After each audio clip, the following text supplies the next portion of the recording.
This channel does not promote any violent, harmful, or illegal activities. All content provided by this channel is meant for an educational purpose only.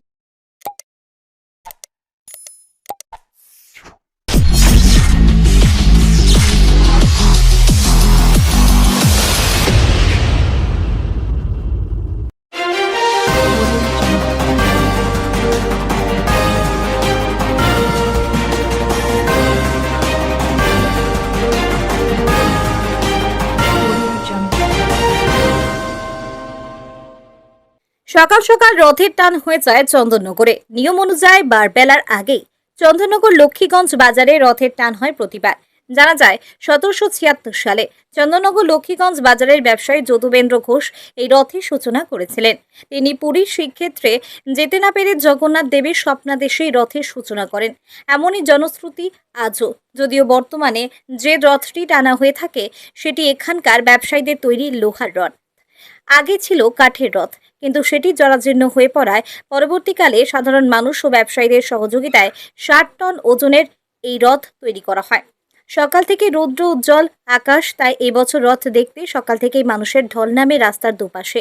নির্ধারিত নিয়ম মেনে সকালের প্রথম টান হয়েছে। এরপর বিকেল 3টে নাগাদ রথের দড়িতে পুনরায় টান পড়বে। মাসির বাড়ি তালডাঙ্গা পৌঁছাবে জগন্নাথ দেব। রথযাত্রার সূচনায় উপস্থিত ছিলেন চন্দননগরের মহানাগরিক রাম চক্রবর্তী, উপমহানাগরিক মুন্না আগারওয়াল সহ চন্দননগর পুর নিগমের কাউন্সিলররা সকলেই। ব্যুরো রিপোর্ট, আমার কলকাতা নিউজ।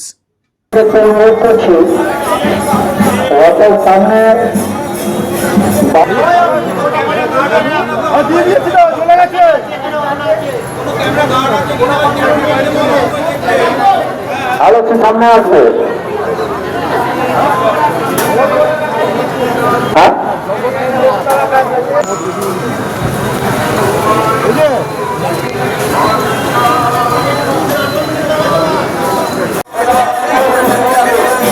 আস্তে আস্তে সামনে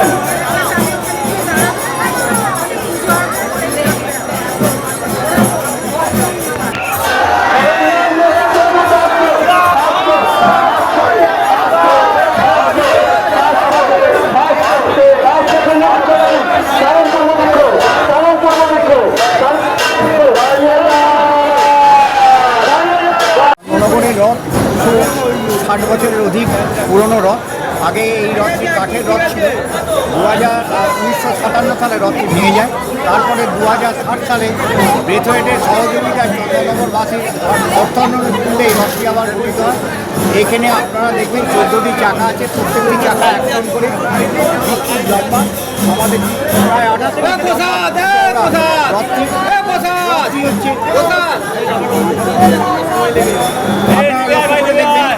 যে এই সম্পূর্ণ লোহার তৈরি এই রথটি একমাত্র চন্দননগরবাসীর প্রাণের আবেগের।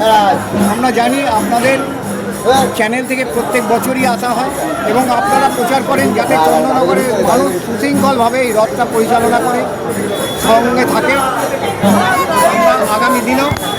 আমরা আগামী দিনেও আশা করব চন্দননগরবাসীর কাছে যে তারা সুশৃঙ্খলভাবে এই রথটি আমাদের নিয়ে যেতে সাহায্য করবে। ধন্যবাদ। কি মতে পুজো হয়?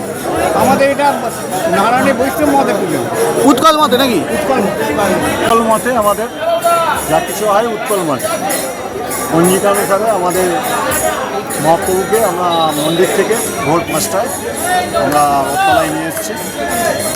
আমাদের এখানে আনার পর আমাদের এখানে পুজো হয়েছে।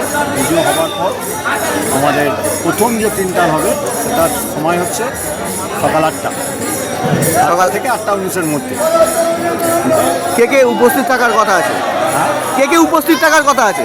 এখানে আমাদের উপস্থিত থাকার কথা আছে, আমাদের তো চন্দননগর রথ পরিচালক সমিতির সভাপতি আমাদের মাননীয় মহকুমা শাসক বিষ্ণুদাস মহাশয় উপস্থিত থাকবেন।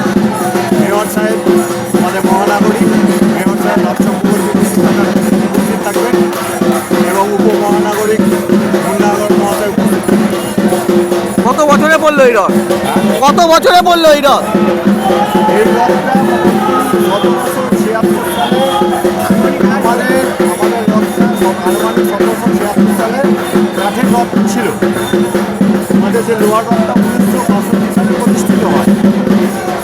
আনুমানিক 239 থেকে 240 আনুমানিক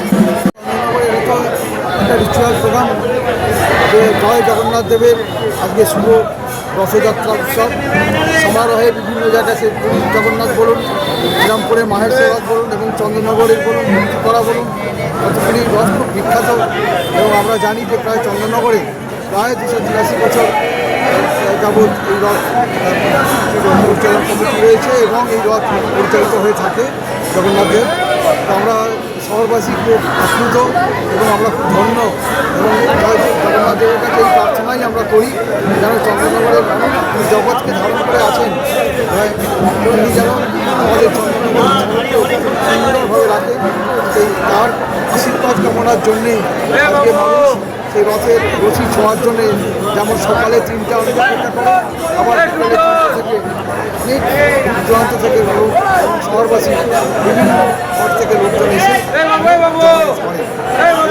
জগন্নাথ মহাদেবের মহাপ্রভু আজকে প্রথম রথযাত্রা উপলক্ষে আমিও শহরবাসী থেকে প্রত্যেককেই আমি অভিনন্দন জানাই, শুভেচ্ছা জানাই এবং জগন্নাথ মহাপ্রভুর কাছে প্রার্থনা জানাই যেন সবাই মানুষ ভালো থাকেন, সুখে থাকেন এবং শান্তি থাকেন।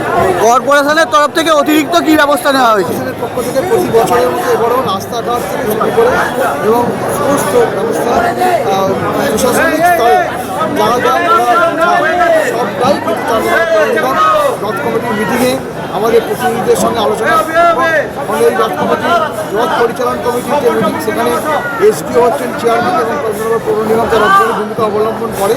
তার মিটিং থেকে শুরু করে সমস্ত ব্যবস্থাই এখানে থাকে এবং প্রশাসনের দিক থেকেও সমস্ত ব্যবস্থা থাকে এবং রথ যাত্রা উপলক্ষে অদ্যাবধি কোনো অপ্রীতিকর ঘটনা কোনোদিন ঘটেনি, এবছরও ঘটবে না জগন্নাথ দেবের আশীর্বাদে, এটাই আমরা